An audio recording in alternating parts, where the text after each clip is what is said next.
Hello and welcome to Mind Shifters Radio. I'm Tim Hayes. I'm your host for the first hour. And today is Friday, September 24th, 2021. As always, we're grateful to everyone who's joining us here today, whether you're listening live or through the archives, as we spend another couple of hours teaching and supporting people in using some of the most powerful, effective, efficient, and accessible tools I've ever encountered in my 47 years of doing therapy. These tools are gratefully available absolutely free at WHYAGAIN.org. If you go to that website, click on the upper left-hand corner, it says Start Here. Click on that link.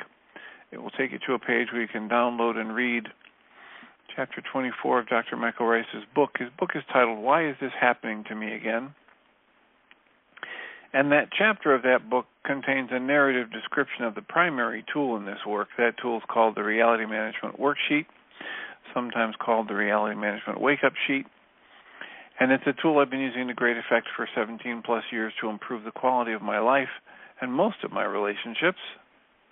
And it's also the process I can use to turn any negative emotional state into part of the infallible guidance system that each one of us has been given. And you can also download the actual worksheet process itself. You can download a whole host of audio files of shows like this one where people have been stepped through that worksheet process and or given powerful testimonials about how the actual use of that tool in their lives has been transformative. And we hope people do that soon and often, because when they do, it frequently stimulates comments, questions, testimonials. And if you are in that category, you've done that, you can give us a call at 563-999-3581 and press 1, and it'll put a little question mark by your phone number, and I'll announce you by your area code, and we can have a conversation.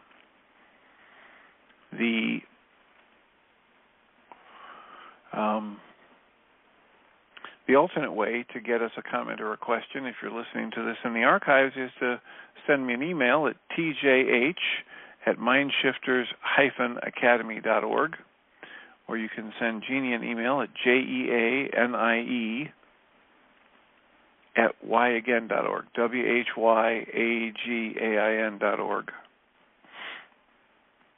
So we are doing the Course in Miracles workbook lessons this year. Today is the 267th day of the year, and today's lesson reads, My heart is beating in the peace of God, of the Creator.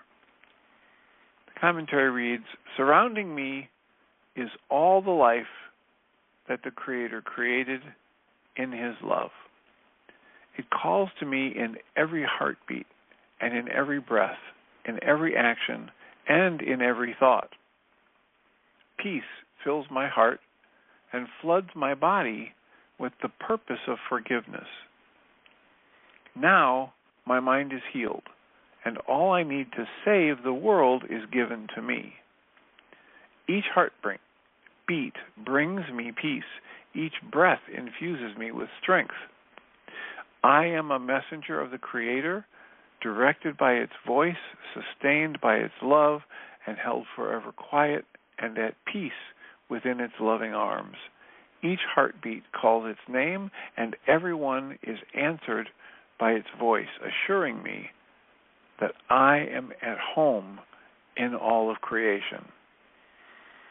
Let me attend my answer, your answer, Creator, not my own. Creator, my heart is beating in the peace, the heart of love created. It is there and only there that I can be at home. Pam Grout's Course in Miracle Experiment book, Lesson 267, is titled, Pinching Myself Over My Extreme Good Fortune.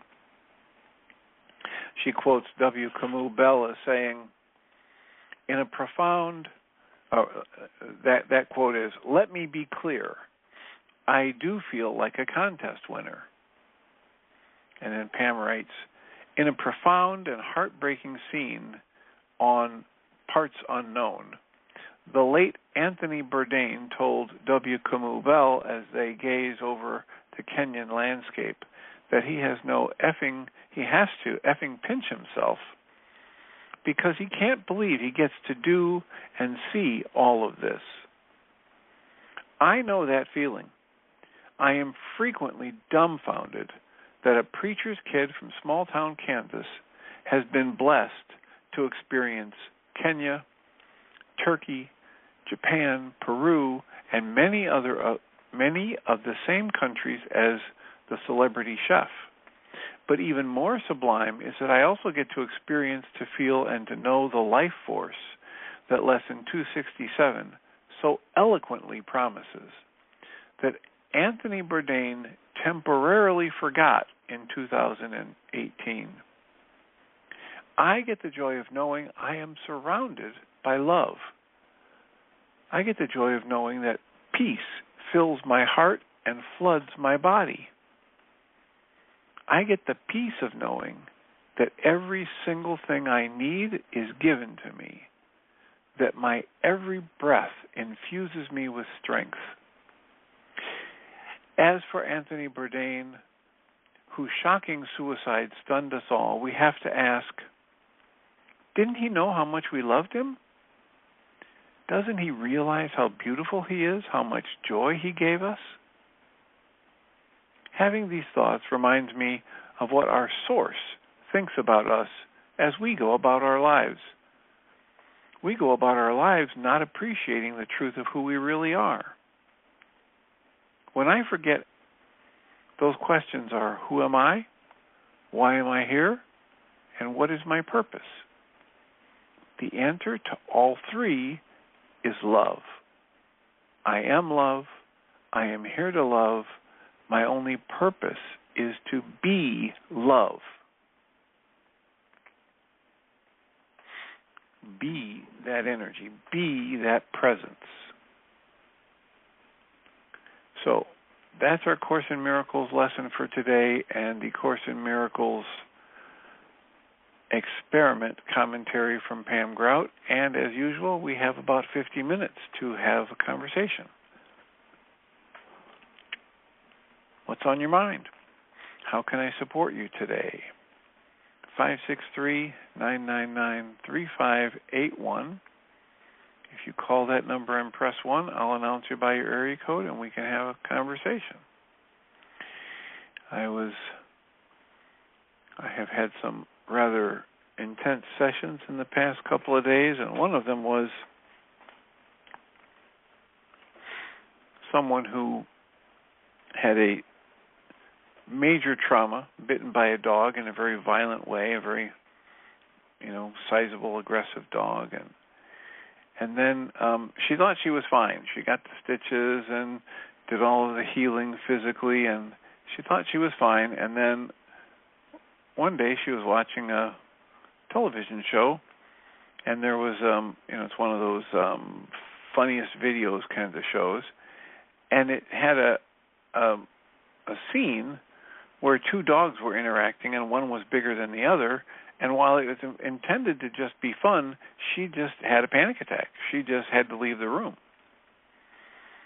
And what was happening was the trauma that her body carried had gotten downloaded and was still in there, even though this trauma bite was completely physically healed, and it happened, much earlier in the year, months and months ago now. And so we used some tools and techniques that we have to access that energy and help her understand that it is just energy, and it's perfectly okay for her to see it and feel it and release it, much as we do in the forgiveness pattern for the reality management worksheet. And with a little bit of stimulating her physical body and her left and right hemispheres, and it wasn't just strict EMDR that we did, but there are several different techniques that I weave together when I do a release like that. And because it was a discrete event from a person who's basically very solid mentally and emotionally competent and not burdened with a lot of anxiety or depression and had a relatively healthy childhood that wasn't full of abusive interactions, she may not have to have another session.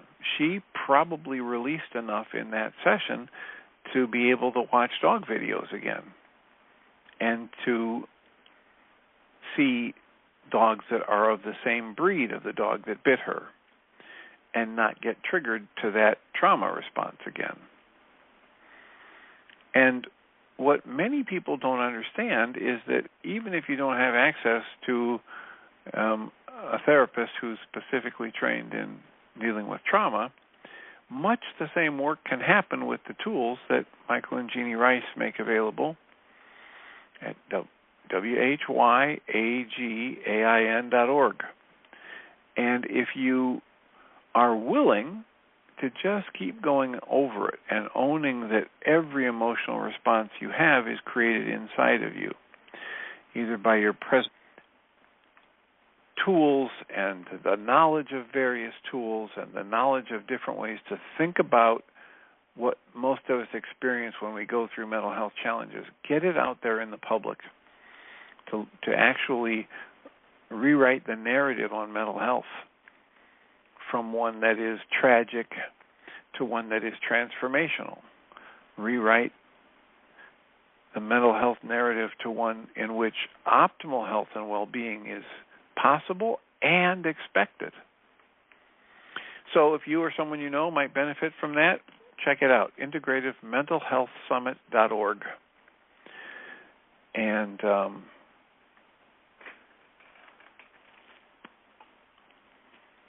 I suppose the other thing that I wanted to mention today is the concept of word links and how, since everything functions in our world and in our mind-body energy system through this law of resonance, if I am conditioned by my experiences in life, by my parents, by my culture, to connect a thought with a deep, either a negative conclusion or a powerful negative emotion, then every time that thought crosses my mind, it resonates that negative conclusion or that negative emotion. And Michael Ryce calls these word links. And so I was working with somebody earlier today, and it struck me that what she was dealing with in her relationship with her child is a word link that was formed when she was young. She had a mother who, as well-intentioned as her mother had great difficulty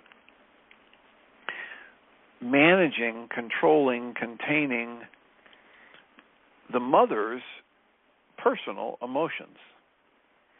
And so here was this intelligent, creative, loving child being raised by a mother who has great difficulty containing or controlling her emotions. And so every time the child would have a strong emotion, the mother would get very upset and either yell or scream at the child the question, "What is wrong with you?"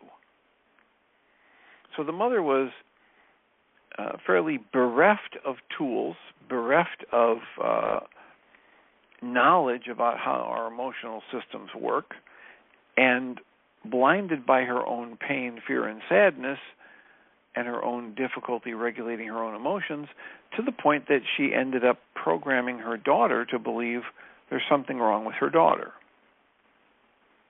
And so now that there's a kind of a word link in this woman who is now an adult and has her own daughter, that when there's somebody who's experiencing an emotion that is stronger than what logic would dictate, there must be something wrong with that person. And what it does is energetically it vibrates this response inside this intelligent, loving, caring mother, and she has a very hard time not blasting out that same accusatory question to her daughter that her mother frequently gave her. Michael Ryce would call this the power person dynamic. And it fits to look at it that way, too. Here's a thing that every time it happened to this young woman, she thought, I hate that. No one should ever say that to their child. I would never want to say that to my child. And yet, here she is as an adult, and when that energy gets triggered in her, her mind serves up every level of excuse and rationalization for how yelling at her own daughter, what is wrong with you, is the perfect thing to do here. So however you want to conceptualize it, it's an energy that is stuck in a person, and when it gets activated, if the dynamic of the activation is conscious, they still feel the energy, but they've got more potential resource to withhold their response. And if the thing that's triggering it is unconscious, they don't have any choice, because the belief, the energy, the conclusions, the way to survive the situation that gets resonated within them is so strong that they react just like a reflex, like the patella reflex in the knee. If you've ever had that, you've been in a doctor's office and they take their hard rubber hammer and they have you cross your legs and then they hit your patella reflex, your knee goes flying, your foot goes flying up, even though you don't want it to. So the more we can educate ourselves about these patterns, and the more we can identify these word links, these connections between a thought, a word, a phrase, a belief, and some outward trigger, or a connection between two or more words or a phrase and a word within us, once we identify it and see that it is not productive, then we might choose to practice and therefore program ourselves to have a different association. So the word link process for the patient today was, here's a strong negative emotional response without what logic would describe as a valid reason. And that is connected in her mind with, this extreme emotional response, or this out of context emotional response is connected with there's something wrong with her, whoever has that response. And so we were suggesting various word links that she might substitute that are more productive. So this extreme emotional response means the person is having emotional pain, or the person is confused, or the person is hurt. That didn't quite resonate, so we started playing with ideas like, okay, when there's somebody with a strong emotional response that seems out of context, what is needed is nurturing. Well, so the work continued, and we ended up with, it is okay for me to have needs. So here's the idea. Here's an adult who has been programmed by her rather dysfunctional upbringing to believe that every time she has a need, whether it's a physical, a mental, or an emotional need, it's a burden and it's unnecessary and it isn't worthy of being addressed. And so the word link pattern was around a phrase, my needs are valid. It's okay for me to have needs.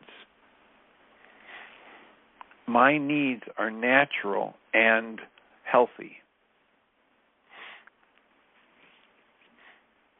as a way to counter the belief that she downloaded that my needs are unreasonable and I'm broken, I'm damaged, I'm unlovable if I have needs.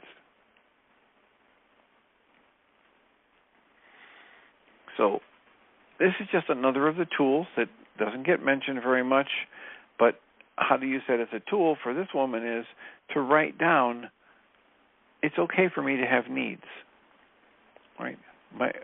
My needs are reasonable, or any format like that that's difficult for her to say, and then they made a list of them, much like Michael Ryce does in one of his workshops. And then he says, okay, now we've got a nice list of things that other people do that trigger us. Now he says, let's ask, when I'm around people and they do one of these things that triggers me, how do I respond? How do I respond when someone is a know-it-all? How do I respond when someone is selfish? How do I respond when someone is berating or sarcastic? And then he wrote down the list of things that people said. And not surprisingly, the list of things that people said they do in response to these unhealthy patterns or behaviors from people looks exactly like the unhealthy patterns they don't like. And he went to great lengths to map out how when I look at the list of things people do that trigger me, I know I'm right and they're wrong. I know that those things these people do are not healthy for them or their relationships. It is not healthy or nurturing for a relationship for somebody to be sarcastic or manipulative. So I know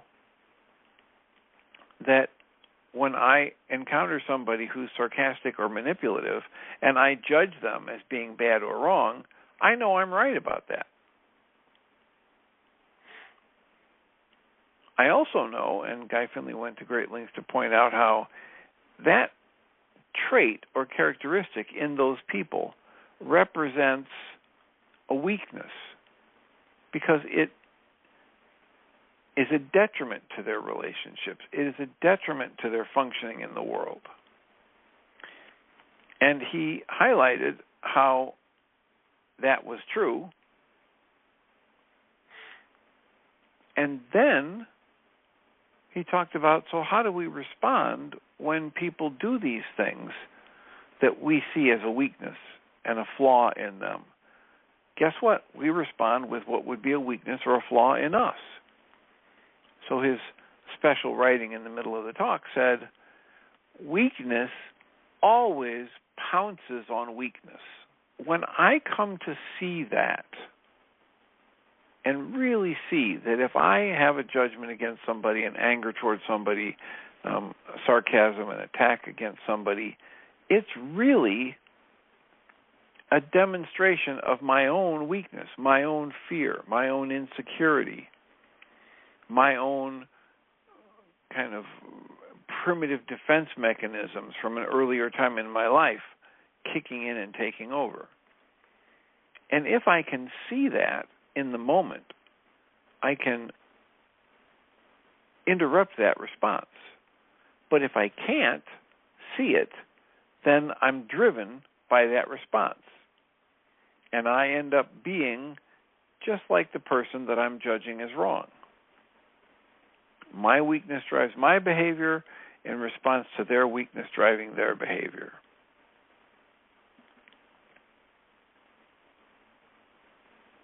So what is mine to do in that situation? Just to be aware, to be completely aware that any negative response in me comes from my woundedness and my weakness, and it is not a strength. It is not a benefit to me ever to respond with negativity. And if I can see that in the moment when it gets triggered, and I can gradually work at dismantling the energies in me that formulate that weakness or drive me to act from that weakness, now I've got something that will transform my life. And that's exactly what we're offering with the Reality Management Worksheet the targeted journaling that Michael calls the Mind Shifter, and the whole host of other tools available at whyagain.org.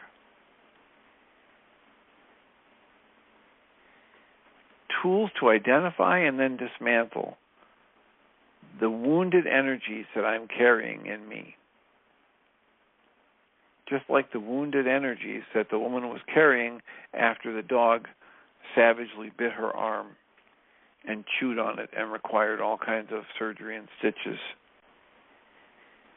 Here it is, completely physically healed, and the energy was so stuck in her that as she was watching one of her favorite shows, the kind of thing she would normally chuckle at or laugh at or send to a friend, she got triggered to a panic attack and had to leave the room.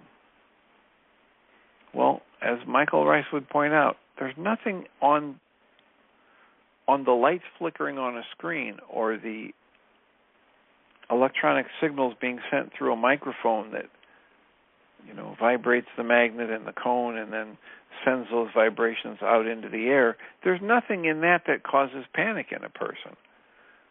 But there can be panic energy inside a person, and if it's stuck there and it gets resonated by whatever interpretation they place on the outside events, they will feel it. And the more I can identify those things and then use specific tools to release or dismantle them, my experience has been the better my life gets. So,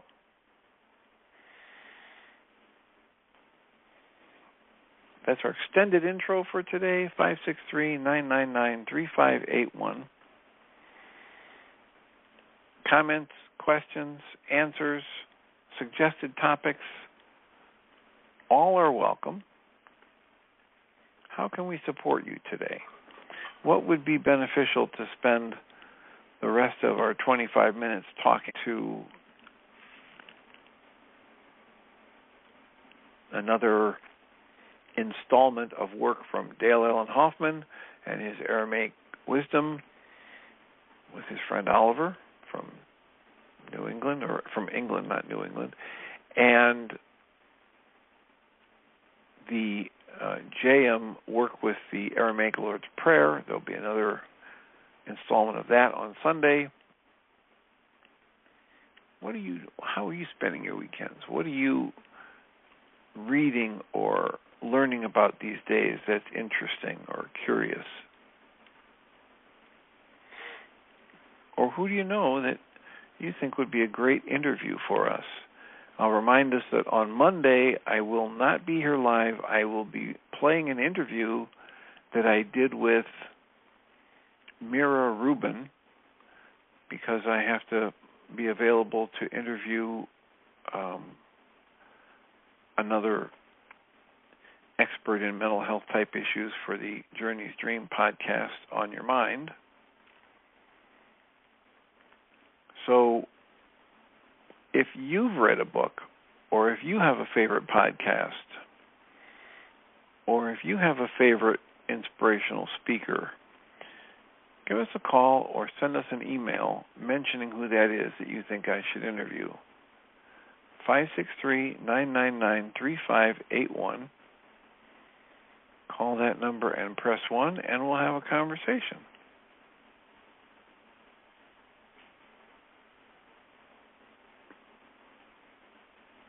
I also have the books by Richard Moss that I've been working with, The Inside Out Healing, and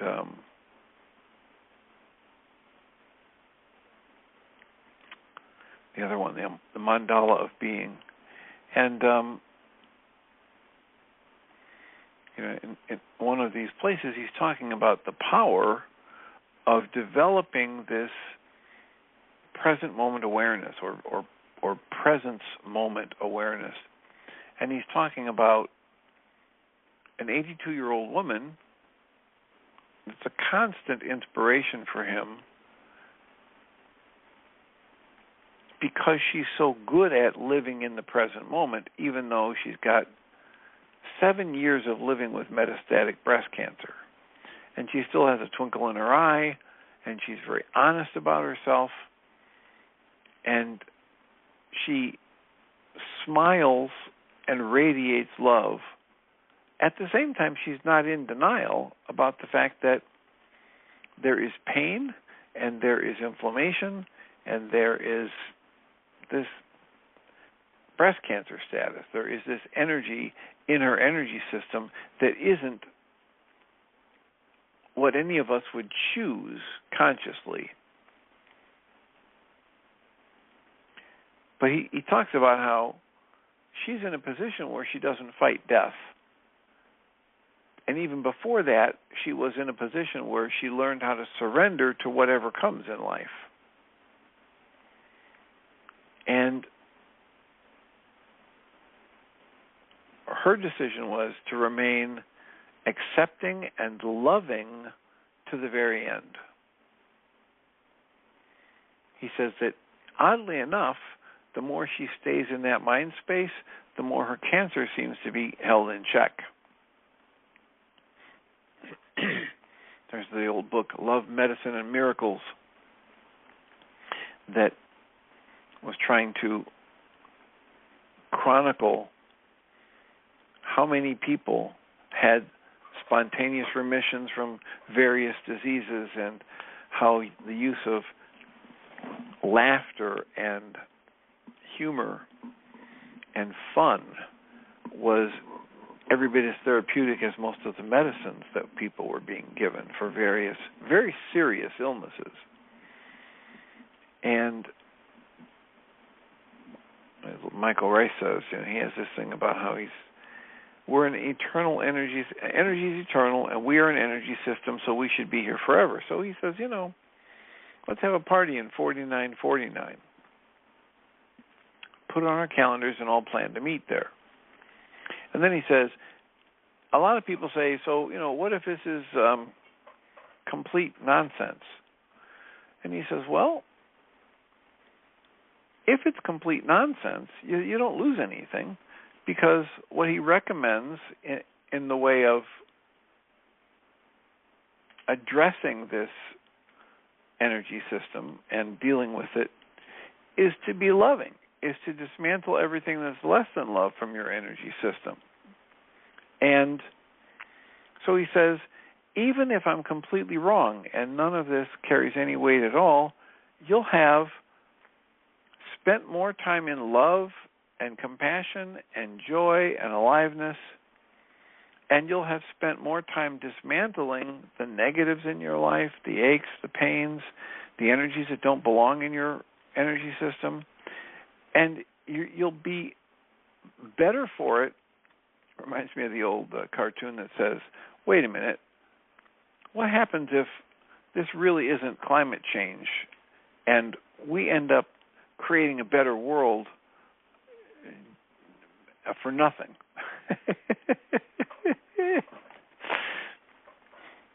So, it's okay to buy into whatever set of tools that you like and begin working with them to make your life better, even if the principles, the theory it's based on, don't pan out completely. But if moment to moment, interaction to interaction, relationship to relationship, you are more peaceful, you are more content, you are more loving. Just like the Course in Miracles lesson for today says, we're here to be that energy, to express that energy, to experience the energy of creation. And the energy of creation has to do with joy and aliveness and extension.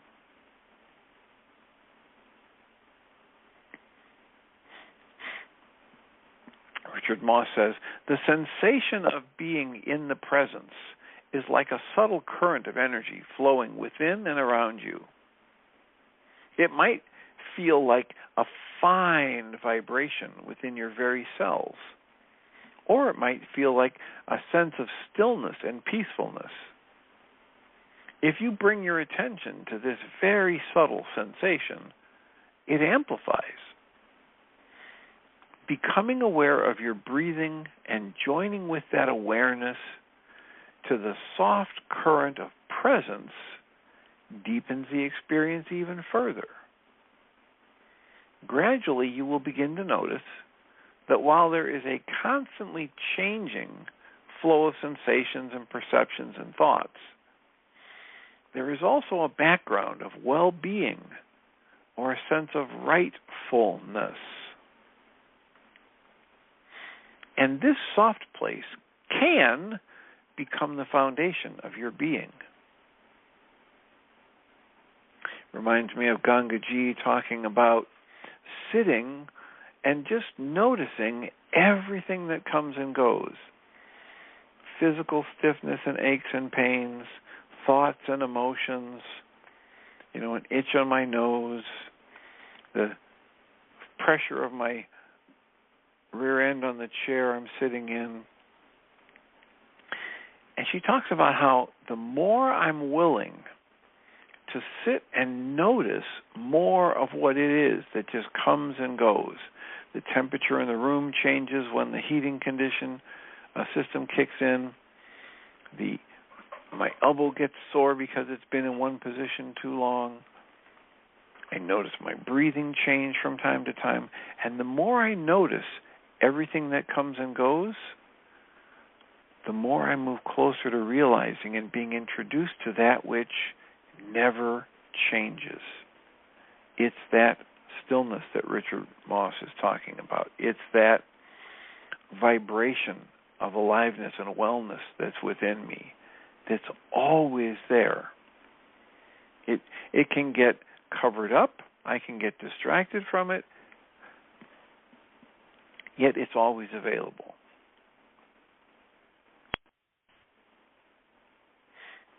And he's very clear about how this doesn't mean that you never feel any negative emotions. Being in harmony, being aligned with what is right, doesn't mean that you always feel good. There can be great heartache, and yet there can be the appreciation of that energy in the heart. There can be a connection to the essence of creation expressing as you, and that same essence of creation that's expressing in everyone else.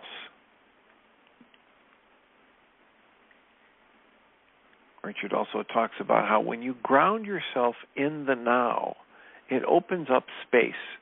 There's a gap, in a sense, between any stimulus and your response. And this is the same wisdom that's contained in the Way of Mastery and those darshans and that Q&A. There is a way to observe that in each new present moment, as you bring your attention to something, you have an experience of yourself and it before thought, judgment, and emotion come into play. And the more you bring your awareness to that, the more it expands ever so slightly. And one of the goals of mindfulness or present moment awareness or being here now or whatever phrase you want to use for it is the expansion of the experience of the expansion of that gap between the moment when I become aware of something and the automatic process of thought and judgment and emotion that floods in after it. And it's exactly what Richard Moss is talking about here. When you ground yourself in the now, it opens up space, a gap, in a sense, between any stimulus and your response. It is as though you have more time to choose your response to whatever may happen in your life, so you're less apt to be defensive, aggressive, irritable, fearful, or habitually reactive. When you practice grounding yourself in the now, you're less inclined to rush to judgment or make blind assumptions or hasty, emotionally charged decisions.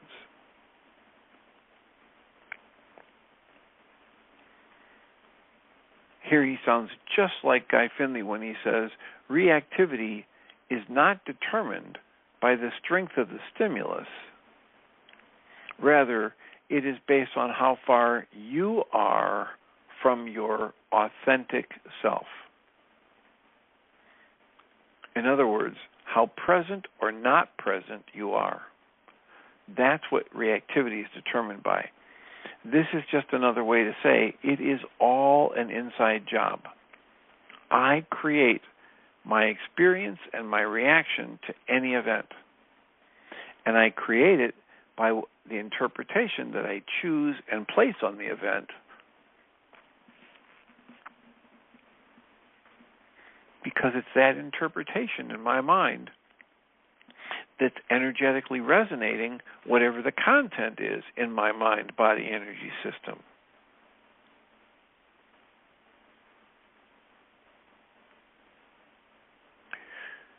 So he says, here's the next step.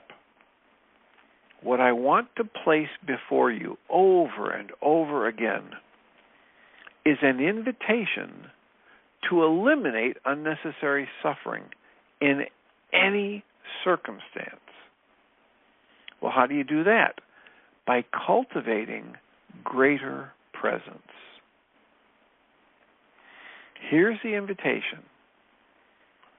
Who among you would not want to accept this invitation? The invitation is to eliminate unnecessary suffering in any circumstance. I'm pretty sure if I were giving a talk right now at one of those religious science or Unitarian Universalist or Unity churches, every hand in the audience would go up. Everybody wants to accept the invitation to eliminate unnecessary suffering in any circumstance. Well, here's how you do it. Here's how you actually change your experience of life, cultivating a greater sense of present moment awareness. This means spending more of your life in the now and less time dwelling in stories about the past or the future or yourself or anything or anyone that you see if you're seeing them as not being you. So that's any other person, God, money, the environment, the world, the healthcare system, your disease, any of that. You spend less and less time focused on that and more time focused on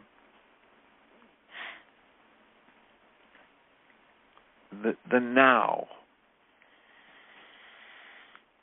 in this moment,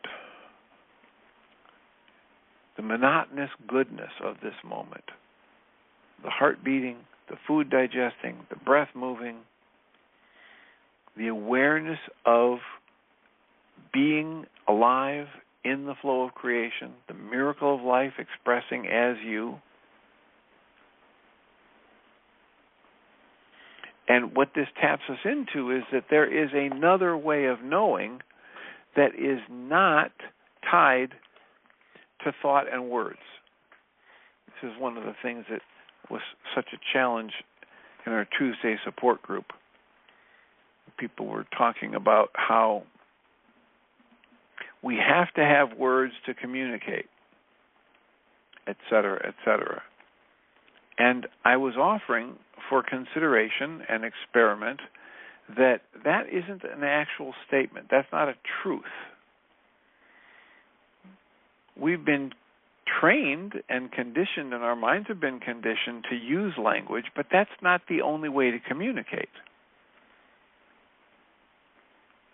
People have energetic connections, people have emotional connections, people communicate volumes before they ever open their mouths. People share emotions and emotional connection and love and compassion and sympathy and connection in silent moments. People get insights and intuitions and they have no idea where they come from. And they have a heck of a time putting words on how they know that they really need to turn left here instead of right, even though the GPS is telling them differently. So what we're asking ourselves to do in every worksheet process, it's one of the hidden parts of the worksheet, is that we're asking ourselves to set aside all of the mental emotional conditioning that's bound to words and bound to logic and bound to the family and cultural conditionings, and put it all aside and cancel the desire for anything that it tells us that we should want, and then just ask to be shown something else. And so in a sense, in every single worksheet that I engage that process, I willingly engage that process, I demonstrate to myself that there are other ways to communicate other than using words and language. And that's our invitation. You know, it is not possible for me to think my way out of the problem, the pain, the sadness, the fear, the hurt, the anguish that my mind has created with its thoughts, with its errant thoughts. It's not possible for me to think my way out of those.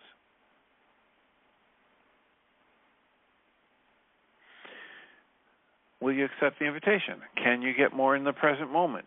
Is the use of a worksheet a good way for you to get more into the present moment? I think it is. It may not be for you, but it is certainly for me. And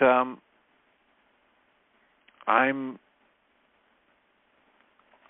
frequently heard saying, pick whatever tool works for you. Take Ho'oponopono, or Sedona Release Method, or Martha Creek's work, or Byron Katie's work, or the Diedrich Wolsack work, or Michael Ryce's work, or EFT tapping, or rebirthing, or still point breathing, or the list is seemingly endless. And apply the tool in your life on a regular basis and see what happens. Have an experience. 484, you're in the air. Hi, Dr. Tim. It's Ellen. Hello. Hi. I just wanted to add something to what you're talking about as far as, spending more time in the present moment. And one of the things that I have found very helpful is just following or paying attention to any part of my body that happens to be moving. And I think, of course, the breath is always moving, but for me, it's even easier if, like, I'm walking and I like to bring it all the way down to my feet because it just seems, like I'm more embodied if I bring my attention all the way down in. But, so, for example, if I'm just walking from one room to the other or whatever, I'll feel the floor against the soles of my feet. With every step, I just focus on paying attention to that, or even just the movement of my legs as, one is going forward and then the next. And even if you're just sitting or lying, you can always move a part of your body. You can just tap a finger, or if you're sitting in your car at a red light, you can tap the steering wheel. But I just found there was a type of meditation I did years ago that it was based on movement like that. And the whole point, they had formal movements, if you want to do it like a sitting meditation. But the whole point of it was that this could be done, throughout your whole waking day. It's because it's all just based on movement and paying attention to the movement, because that anchors you into the present moment. Good idea. Another good way. I frequently talk when I teach the EFT class about, so what is our what are the many ways we might increase our awareness? And it's breath, it's movement, it's meditation, it's and in that particular course, I'm talking about awareness of the mind-body connection. So it's exactly what we teach there too. Just